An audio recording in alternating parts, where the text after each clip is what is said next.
Vocês estão prontos porque eu vou mostrar? Então se prepara, tá bom? E fica aí, porque se você sair, você vai perder. Porque o bom sempre fica para o final, tá certo? E eu vou mostrar para vocês algo que vocês vão ficar de boca aberta. Eu sou João Paulo, estou falando aqui direto de São João del Rei, a capital brasileira da liberdade. Então vamos começar aqui. Eu vou mostrar para vocês alguns trechos que eu recortei do discurso do Lula, que ele fez no Centro Cultural do Banco do Brasil, nesse dia 10. Ele fez ontem, né, depois da apresentação lá do relatório do Exército, né, das Forças Armadas, para o TSE. E vamos entender por que o Lula apareceu, né, e voltou à cena. Não estou falando a cena política, viu, gente? Esquece o que o Alckmin falou. Então, por que ele voltou à cena? Ele estava afastado, estava descansando, né, estava no lua de mel aí, vamos dizer assim. E, enquanto isso, o Alckmin tomou as frentes, né, das negociações e começou a se apresentar, né, como a cara do governo do PT. E por umas vezes a gente até comentou aqui, olha, que eles estão já chamando o Alckmin de presidente. Isso foi 2 vezes, a gente chamou a questão para isso, e isso criou um alvoroço danado na militância, né? Porque o pessoal votou no Lula. A turma que é militante, a turma raiz do PT é Lula, né? Eles não veem o Alckmin como um seu representante, não. Eles ainda não entenderam, não aceitaram, não engoliram muito bem essa ideia do Alckmin de vice. Mas tudo bem, o Lula sendo presidente, tudo bem. Mas quando acabam as eleições e o processo de transição é todo conduzido pelo Alckmin, e o Alckmin passa a ser o protagonista e ser chamado de presidente, isso aí criou uma crise dentro da base dos eleitores do Lula. Foram 14 partidos que participaram da eleição. Isso o quê? Forçou com que o Lula voltasse à cena da política, né? E pode ser mesmo que o Lula tinha esse acordo com o Alckmin, né? Olha, eu faço o comício, faço o discurso de campanha, que eu tenho uma boa oratória, uma boa retórica, consigo atrair eleitor, já tenho a minha base política, já participei de todas as eleições do Brasil nesses últimos tempos, então eu consigo fazer uma boa campanha. Agora você, depois que eu ganhar, né, você vem e assume a postura, né, de condutor. É tipo assim um semipresidencialismo, tá certo? Eu ganho e você governa. Mais ou menos podia ter sido esse acordo que estava acontecendo entre eles. Mas vai explicar isso para a militância do Lula. Vai explicar isso para esse pessoal que ficava lá fazendo vigília lá em Curitiba, onde o Lula estava preso, que todo dia de manhã eles acordavam e falavam: bom dia, presidente Lula. Quer dizer, essa turma doída, né, que sofreu com o golpe da Dilma, que sofreu com a prisão do Lula, sabe, né, que os principais articuladores deste inferno que o PT passou está aí hoje, né, representando a figura do Alckmin. O Alckmin deu uma desviada para o PSB, para desvincular do PSDB e fazer essa aliança. Então, esse casamento, que é um casamento assim, a princípio de interesse, porque os dois não têm muito em comum, né? São 2 políticas bem distintas, 2 bases bem distintas, então criou esse clima. Então foi necessário trazer o Lula de volta à cena da política, né? E nesse pronunciamento, pronto. Aí vocês vão ver o Lula de hoje, que o Alckmin não queria que aparecesse. Assim como o Lula não queria que o Alckmin aparecesse durante a campanha, agora era necessário que o Lula não aparecesse para o Alckmin fazer esse processo de transição, né? Vamos aqui, eu vou colocando devagarinho, vocês vão vendo e eu vou explicando para vocês. Olha, ele teve que vir, uma das primeiras coisas que ele falou foi para acalmar a militância, tá certo? Que estava vendo que o Alckmin estava tomando a frente e que podia ser o candidato a presidente. Escuta só o que ele falou. Só faltou dizer uma coisa, Alckmin: as pessoas que não estão na comissão que está sendo discutida e ainda não terminou vão participar transição, eu fiz questão primeiro de colocar o Alckmin como coordenador para que ninguém pensasse que o coordenador vai ser ministro. Ele não disputa a vaga de ministro porque é o vice-presidente da República. Qualquer outro que eu colocasse, esse cara vai ser o coordenador, ele vai ser ministro. Não, eu tenho pedido para todo mundo, quando convidar alguém para participar da comissão de transição, dizer o seguinte: olha, não será ministro as pessoas que estão, pode ser ou pode não ser, mas ninguém fique trabalhando como se, eu vou ser ministro porque eu fui escolhido para a comissão de transição. Então, o que quer dizer isso? Quer dizer que são duas forças políticas antagônicas que estão se unindo para governar, tá certo? Qual foi o elo que uniu o PSDB, quer dizer, né, PSDB, PSB, né, vamos colocar assim, porque a história do Alckmin com o PSDB é zero, né, é apenas uma forma de pegar a legenda para participar. A história do PSDB, vamos colocar assim, com o PT, é uma história de conflito, tá certo? Mas o que eles tinham em comum? Derrotar o Bolsonaro, tirar o Bolsonaro de cena. Tudo era para acabar com o Bolsonaro, tudo justificava acabar com o Bolsonaro. Então vamos fazer essa aliança, tá bom. O que aconteceu? Depois das eleições, o Bolsonaro se recolheu. Olha, ele não mencionou o nome do Lula nenhuma vez.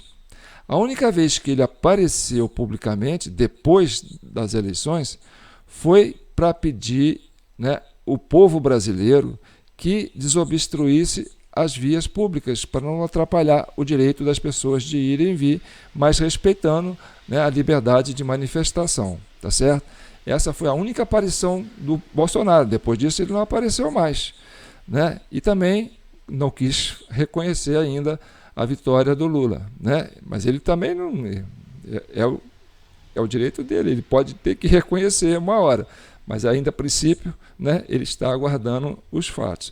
Então o que acontece? A partir do momento que o PT teve que, olha, já não tem mais Bolsonaro, ele não está mais aparecendo, aí um vai ter que olhar para o outro. Aí que eles vão ver as diferenças que existem entre eles.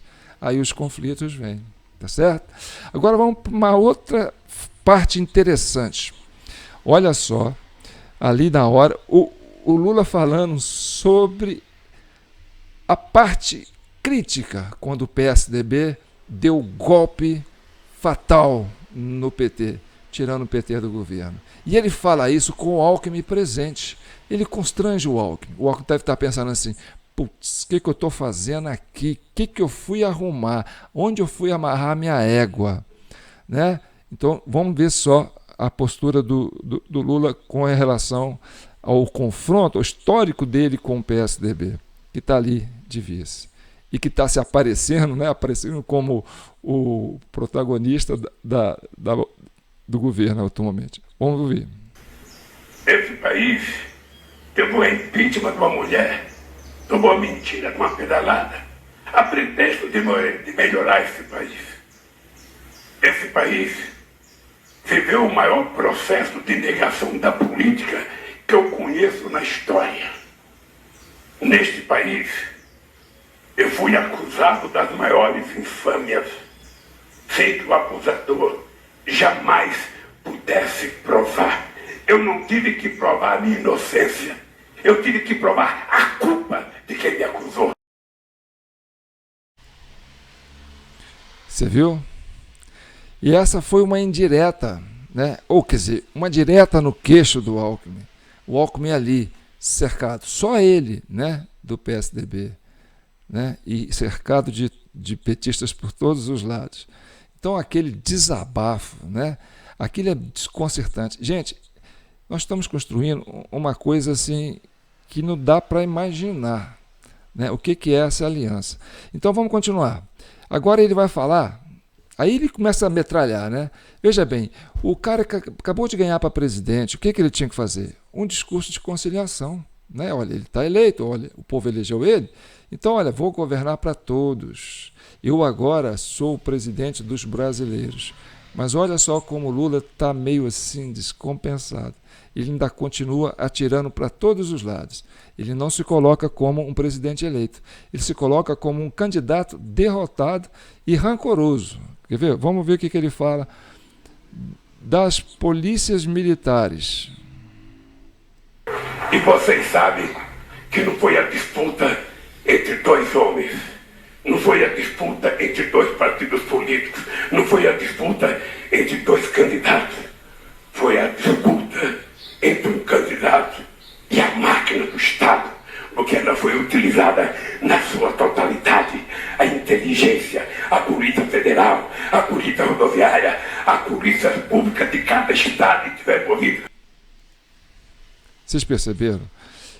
Então ele começou a atacar as instituições também. Não é. Agora vou buscar aqui mais uns arquivos aqui, ó, porque eu tenho que colocar de 3 em 3. Vamos ver aqui. Eu vou colocar ele agora falando das Forças Armadas. Eu vou separar aqui, ó, Forças Armadas. Vou separar também onde ele falou dos empresários. Né? Vou separar também onde ele falou, né, das ruas, né? Quer dizer, da população, do povo. Né? Então vamos ver aqui. Agora, depois que ele falou, atacou as polícias militares, né, tanto do federal como dos estados, né? Quer dizer, ele considera as polícias inimigas dele. E como é que ele quer ser presidente de um país atacando a força policial? Gente, vamos entender isso. Presta atenção. Vocês estão vendo que ainda tem na frente de quartéis algumas pessoas inconformadas com o resultado eleitoral. E ontem aconteceu uma coisa humilhante, deplorável para nossas Forças Armadas. É uma instituição séria, que é uma garantia para o povo brasileiro contra possíveis inimigos externos, fosse humilhada apresentando um relatório que não diz nada, nada, absolutamente nada. Pois é, olha que constrangimento.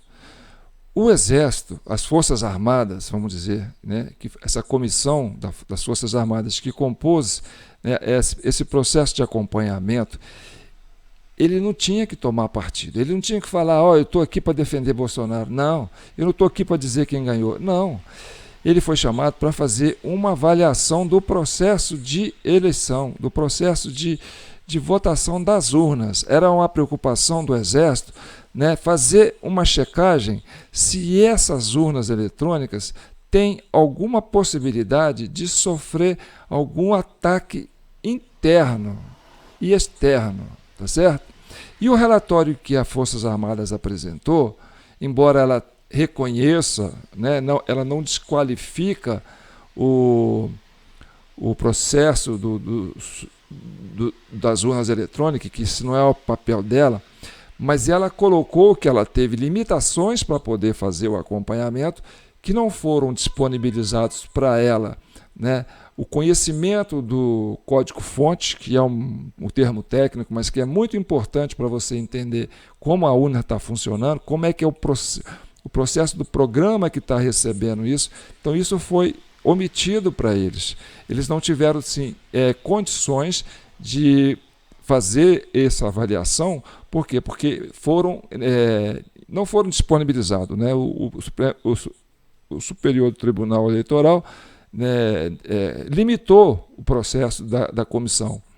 E ela colocou sim, olha, tem umas coisas aí que está preocupante, né? E tem essas falhas aqui, ó, que podem ocasionar um ataque interno, porque são seres humanos que estão operando essas máquinas, né?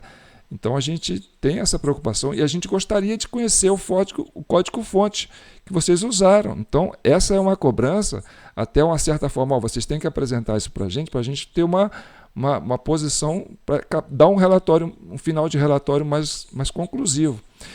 E até pediu com caráter de urgência que esse relatório fosse, que esse código-fonte fosse disponibilizado.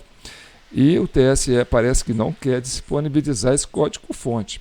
Então isso aí é um problema. Então os militares, eles estão sendo estritamente institucional. Eles estão cumprindo o papel deles, que é ser um moderador, um assegurador, né, uma força de segurança caso aconteça alguma coisa que o Brasil saia de controle. Então vamos lá. Aí depois de atacar as Forças Armadas, ataca os empresários também. Presta atenção. Os empresários ameaçando, sabe? E mais ainda, gente, por isso que foi criado proibido entrar com celular, porque tinha empresário querendo que o seu trabalhador fotografasse o seu voto para provar que tinha votado contra nós. Então tá bom. Já atacou as Forças Armadas, né, as polícias militares, os empresários, né, e agora ele está atacando as ruas. Por quê? Porque o povo está indo para as ruas. Né? O povo está revoltado. Existe um descontentamento, né? E tem muito a ver com ele. Ele não sabe por que as pessoas estão indo para a rua, mas tem a ver com ele. Vamos ver o que ele fala. Né? Inclusive, ele dá um tom de querer dizer que o pessoal que está indo para a rua é um pessoal agressivo. Né? Na verdade, essa turma que está indo para a rua não tem nada de agressivo. Vamos ver. Lamentavelmente, Alckmin, tem gente, uma minoria que está na rua pedindo. Ele não sabe nem o que pede, mas estão pedindo. Eu, se pudesse dizer para essas pessoas, votem para casa. Democracia é isso, um ganha, outro perde. Então, se vocês estiverem ouvindo pela internet, votem para casa. Não sejam violentos com crianças. Não sejam violentos com quem pensa diferente de vocês. Vamos respeitar quem não é igual a gente. Vamos respeitar quem não pensa como nós pensamos. Vamos respeitar quem não gosta da música que nós gostamos. Vamos respeitar quem não gosta do candidato que nós gostamos. A democracia é isso. É a gente viver democraticamente na diversidade. Eu não peço para ninguém gostar de mim. Eu só peço para as pessoas respeitem o resultado eleitoral, porque nós vencemos as eleições e vamos recuperar esse país. Perceberam? Então, quando ele fala, olha, eu não peço que ninguém goste de mim, ele sabe que as ruas estão, esse mar de gente que lotam as ruas é por causa dele. É por isso que o Alckmin queria aparecer e deixar o Lula escondido, para poder não trazer esse problema, né, para a transição, porque a cúpula do PT sabe que o problema é o Lula. Né, e o Lula agora sabe. Né, ele falou, vocês não precisam gostar de mim. E esse discurso final dele, bem que ele podia ter falado isso para o Alexandre de Moraes, né? A tolerância, né? O debate, né? A coisa aberta, todo mundo falando o que pensa. Podia ter falado isso para o Moraes, tá certo? Eu ainda tenho aqui alguns aqui, ó, vou fechar esses arquivos aqui, que esse programa aqui ele é um pouco assim, mais complicado para mim, e vou trazer aqui outras coisas aqui, ó. Ele falando sobre a internet, ele falando sobre os líderes religiosos,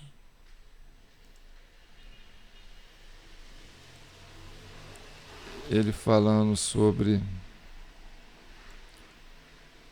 os derrotados, né? Os derrotados. Eu vou ver esses derrotados aqui, ainda tem mais uns aqui. Estamos chegando no final, gente, mas o bom está para o final. Fica aí que vocês vão continuar apreciando. Agora ele vai falar sobre a internet, né? E aí ele ainda dá uma espetada nos Estados Unidos, ataca o Trump. O Trump acabou de fazer maioria lá, os republicanos acabaram de fazer maioria lá no Congresso.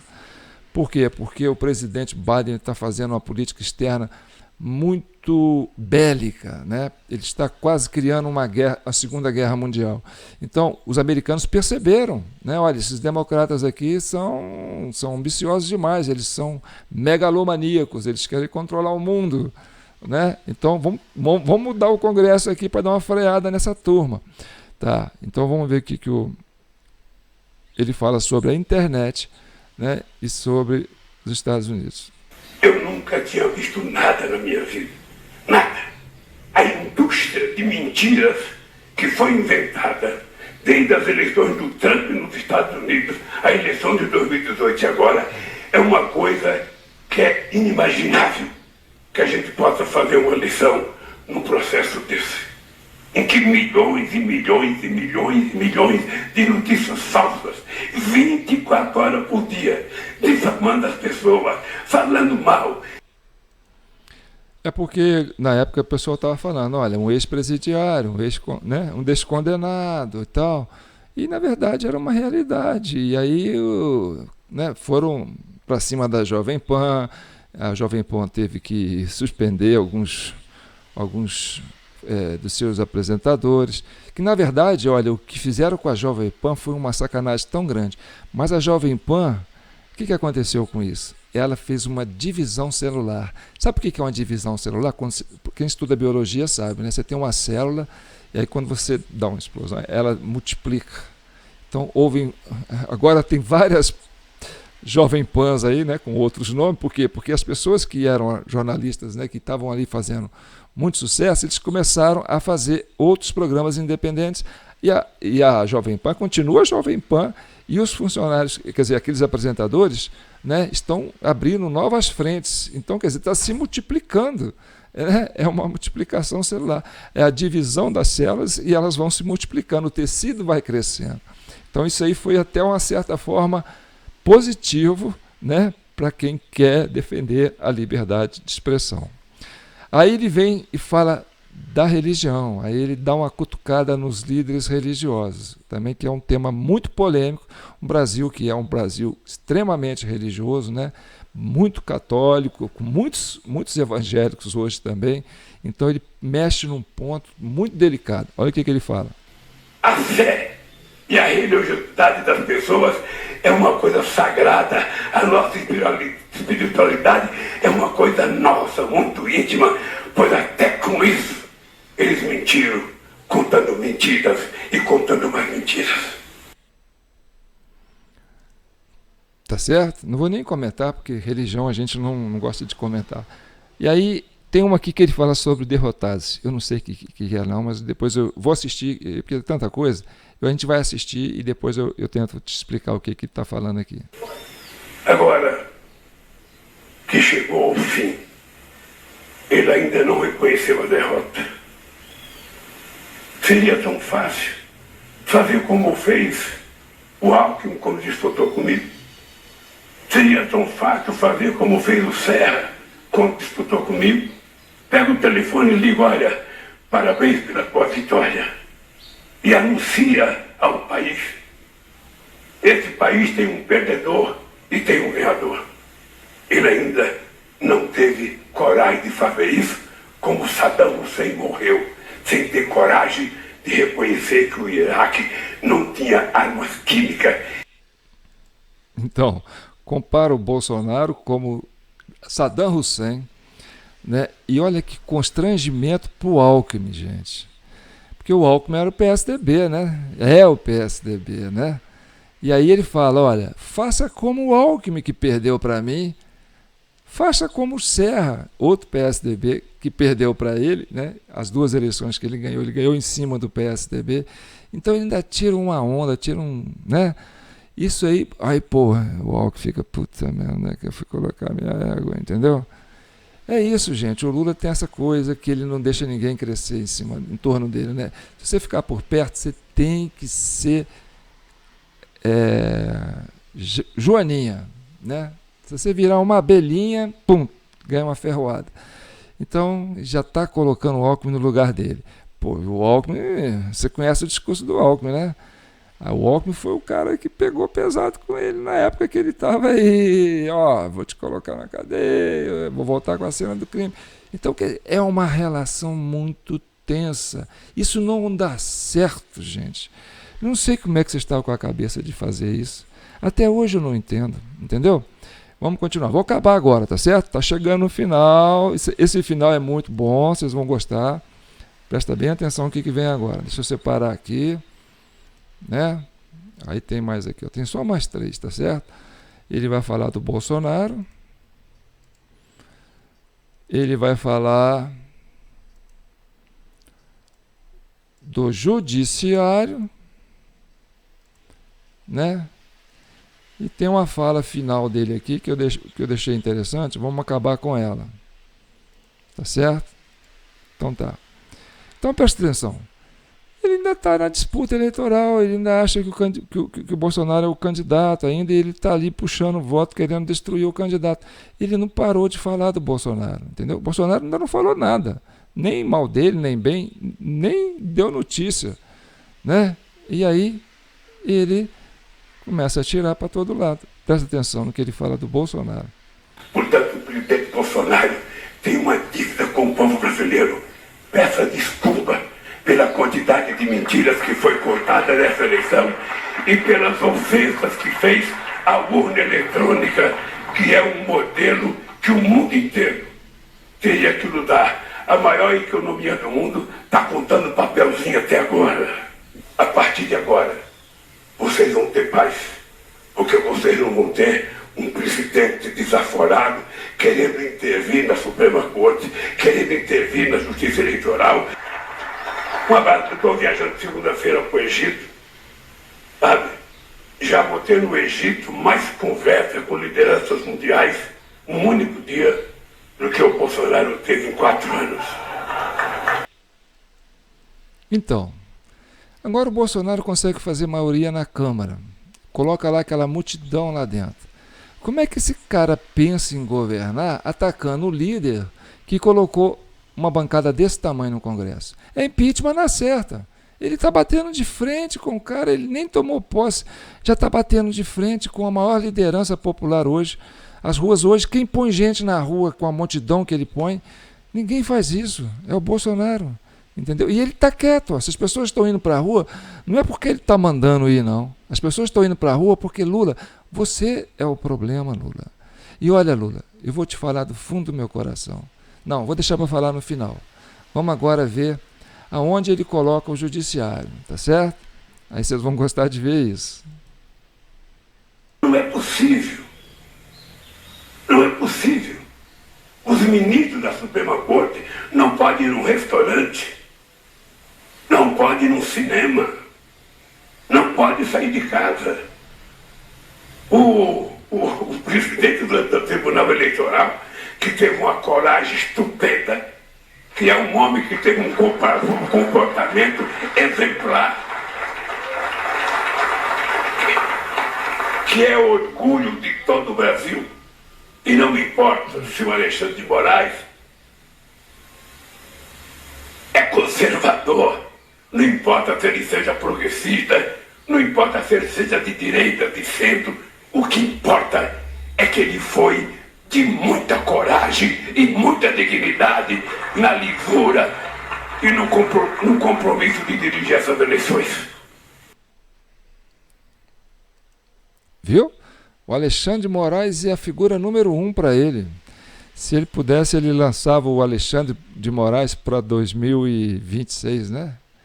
Para presidente. Então, aí ele pergunta, gente, os ministros do Supremo não podem ir no restaurante, não podem sair publicamente. Será por quê, hein? Será por quê? E será por quê, Lula, você tem que fazer discurso assim no lugar fechado, né? Só para militância? Está se escondendo da massa, porque a massa está com um problema com você. As ruas estão com um problema com você. Gente, isso é muito sério, gente. Olha, se a ideia era fazer o Lula ganhar para o Alckmin governar, tá? Isso não deu certo. Sabe por quê?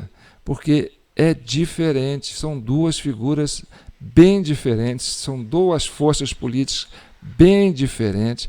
Se o Alckmin achou que ia conseguir bater de frente, né, com esse pessoal aí do PT, não ia. Né? Essa turma ainda não engole o que vocês fizeram com o PT.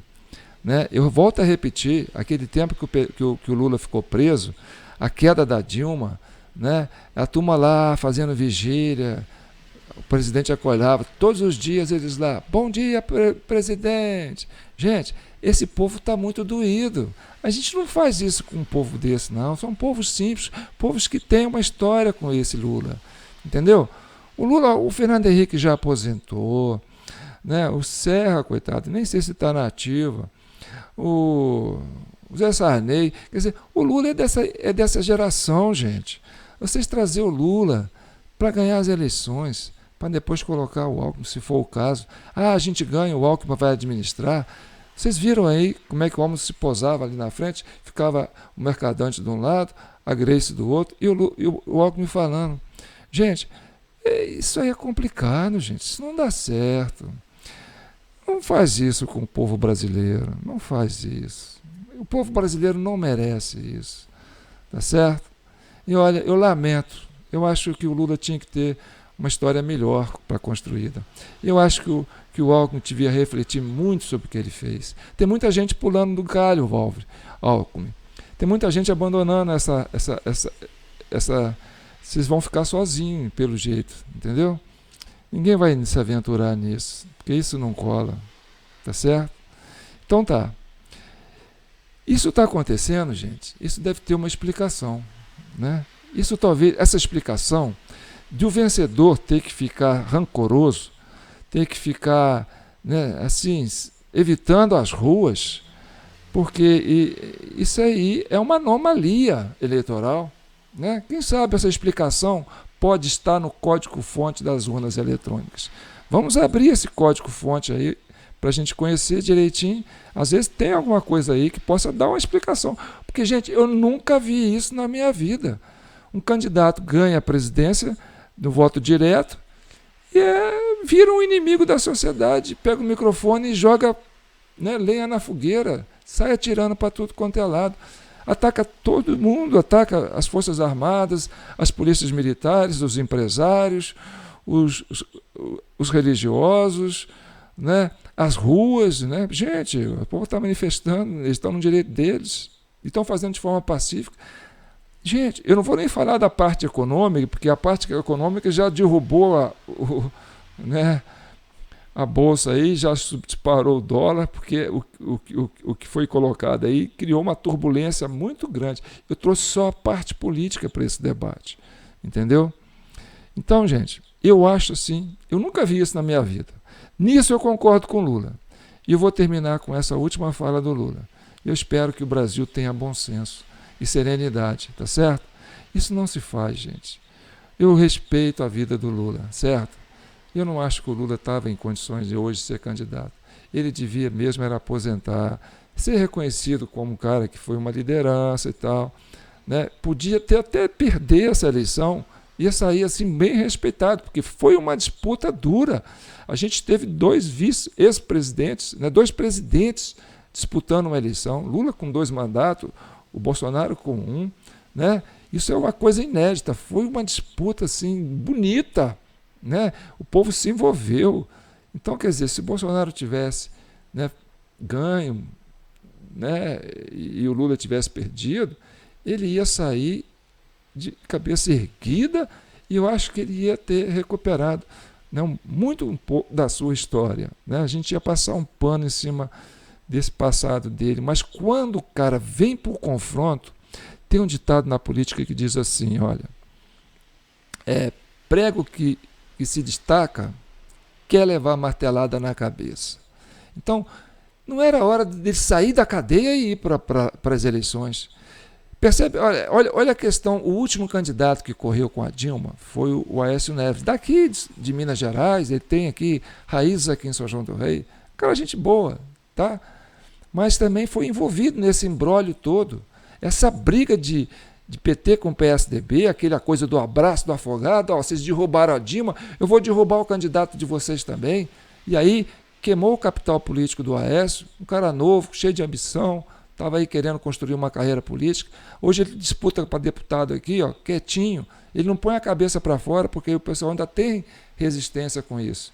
Mas ele está sendo humilde, né? Ele está reconhecendo que eu tenho uma limitação eleitoral. Agora, tirar o cara da cadeia, né? Depois de um escândalo que deu tanta repercussão, trazer o cara para a urna, dar um apagão no judiciário, fazer esse esforço todo, né? Agredir a nossa Constituição, atacar a liberdade de expressão, criar uma ditadura de censura para colocar o cara numa disputa, forçar uma barra, entendeu? Gente, eu nunca vi isso. Eu vou encerrar com essa última fala do Lula. Nisso, eu, o Lula e todos vocês concordam. Talvez de todos vocês aqui, eu seja o único que já disputei muitas eleições presidenciais. Eu nunca tinha visto nada igual na minha vida.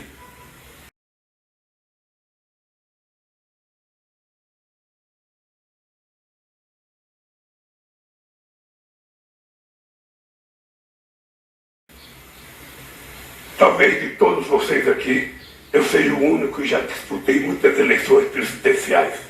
Eu nunca tinha visto nada igual na minha vida. Nem eu, Lula. Nem eu. Eu acredito que muita gente que está assistindo esse vídeo pensa igual a você. Então tá. Até mais e em breve a gente volta aí com mais notícias.